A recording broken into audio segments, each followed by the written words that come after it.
Of your display? Sure, absolutely. My name is Keith Britton from BAE Systems in Wayne, New Jersey. We're responsible for communications and networking type systems. So what we've brought today is some of the apparatus from our Advanced Systems Integration and Demonstration team. We actually go out and demonstrate the capability of our communications network, and we use peripherals from the commercial industry as well as the military industry to show utility of our communication systems. That's very interesting. Can you tell us what this is? This is an existing robot from iRobot, and we use this as a peripheral to take video from one location, like your cameraman is right there, filming himself, and that information is conveyed over the air to another node. Here today locally, we're just right here on the control link. That's very interesting. Well, thank you.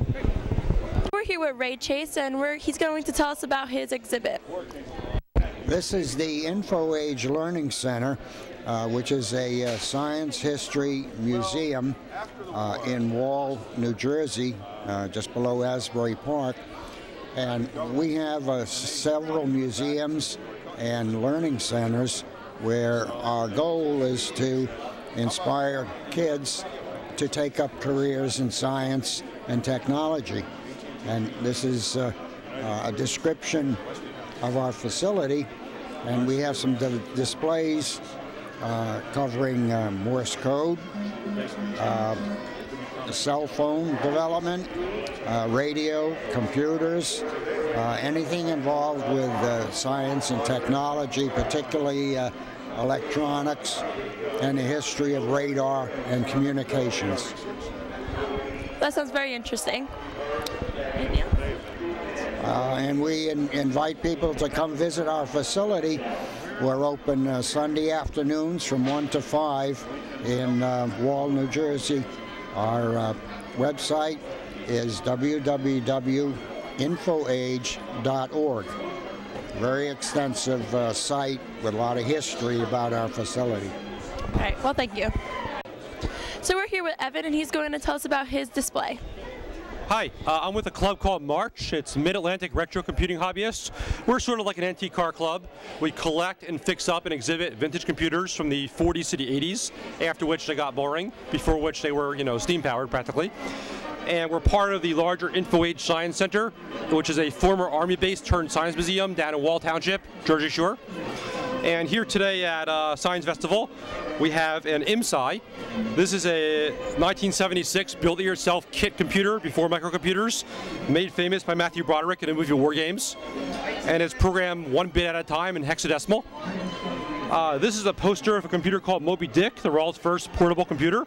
It was portable in the sense that the Army put it in a 30-foot tractor trailer. And this computer was actually made at the Army base in New Jersey. It's now our museum. So when someone says, what's the world's first portable, you think Japan or Silicon Valley. Who would have guessed it's made in Central Jersey? And the other end here, we have a Commodore 64 running 8-bit Guitar Hero. And Jeff, wearing the Commodore shirt, will tell you about that. Can you explain to us what this is all about? This is a Commodore 64 computer, first came out in 1982. What we have here is an interface that allows you to connect a PlayStation 2 controller to the Commodore 64. It goes into the joystick port where you normally would play with a joystick. So someone created this interface and they wrote a program for it that's similar to Guitar Hero. So this is an example of newer technologies used on older vintage computers. Well, that's very interesting. Oh, you have something else to say? We have our own event called the Vintage Computer Festival. If anyone's ever been to a car show, you can look, but you can't touch, you certainly can't drive. What fun is that? So at the Vintage Computer Festival, it's all hands-on, everything up and running. The next one is May 14 and 15 next year at our museum, vintage.org. All right. Thank you. Well, thank you very much.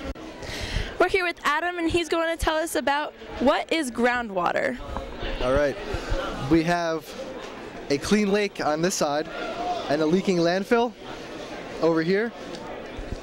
The pollution from the landfill leaks down into the groundwater, flows through the groundwater, and comes up into the lake, polluting the lake. You can see the green pollution coming up into the lake, hurting the ecosystem, the fish and wildlife in the lake, and it also affects us. we have some pumping wells here. If you build a shallow well for drinking water, now the water is polluted when you try and drink it.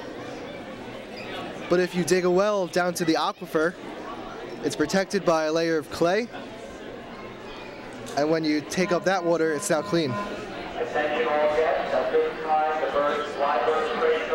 So the lake's polluted and all up here is polluted, but you can see the pollution building up on top of the confining layer, protecting the aquifer from being polluted.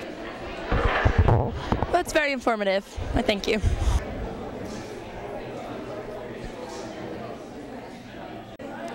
I'm here with Tracy asking about MIRTH, all right?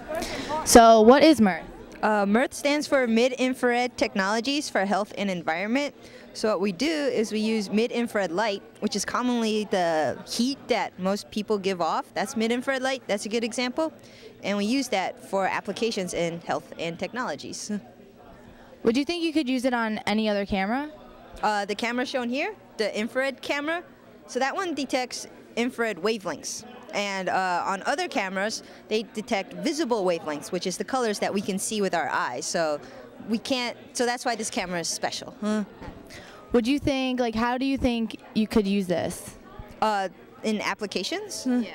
Okay, so some people, like the most common application that you see in movies is that you're in the dark and you can't see anything. There's very little visible light, right? But since we're all alive, we all give off heat. So that's why they use the infrared cameras to see in the dark, so to speak, right? Or to see through walls. And interestingly enough, glass, even though it's transparent in visible light range, it's actually not transparent in mid-infrared, in infrared. So like the camera can see through walls, but it can't see through glass. So there's like a give and take with that. Thank you. Thank you too.